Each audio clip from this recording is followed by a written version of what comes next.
we got the good news late Friday, and the rally was scheduled to go on Saturday morning, and so we joined in, and it became a little bit more of a celebration. A celebration instead of a protest. Exactly. When we last spoke to the people at the Starbright Children's Development Centre in Kelowna, they were looking at being phased out.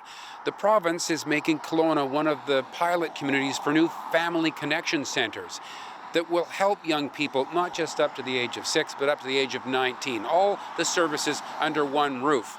Well, they put it out to tender, and Starbright didn't win the bid. So, yeah, they were looking at being phased out, but they didn't want to let go all that's been built here. The community has supported Starbright for decades, and so they petitioned the province to change their minds. And lo and behold, they got somewhere. They're now looking at a bit of a reprieve that could be 2 or 3 years, where Starbright gets to keep helping kids up to the age of 6.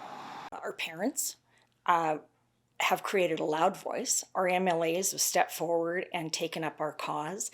Our union has been fighting in the background. It's just been such a huge amount of different pieces of the puzzle that have all come together beautifully. The other organization, ARC, will be kind of the lead agency on the Family Connection Centre. But after some pressure from your organization and people who support it, now the ministry figures that your services can still be utilized along with the centre. Yes, at least for 2 years. We also have an option for a 1-year extension.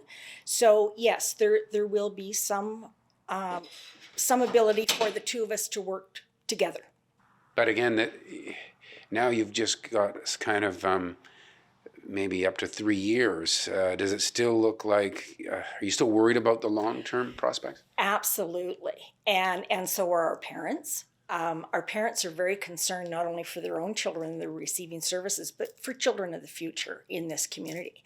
So our parents are quite committed to continue the fight to make sure that we're here on a permanent basis. Right.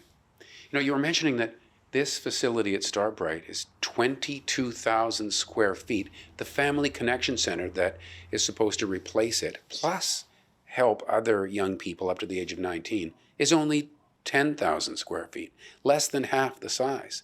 I'm just trying to imagine how that would have worked had they not decided to include you as well. Could you really do all those services that you do, plus those other age groups, all in 10,000 square feet?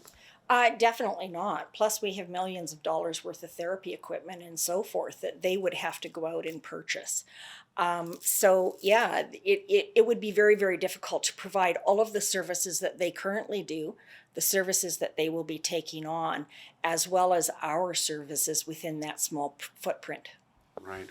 Just imagining 3 years from now, once they fill that Family Connection Centre with all that'll be there, that they would turn around and say, yeah, we don't need this. It might come back to the same discussion all over again.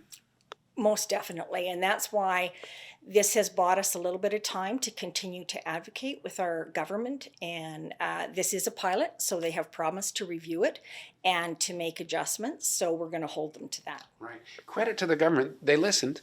They did listen. We were heard and we felt heard. So yes, that is awesome.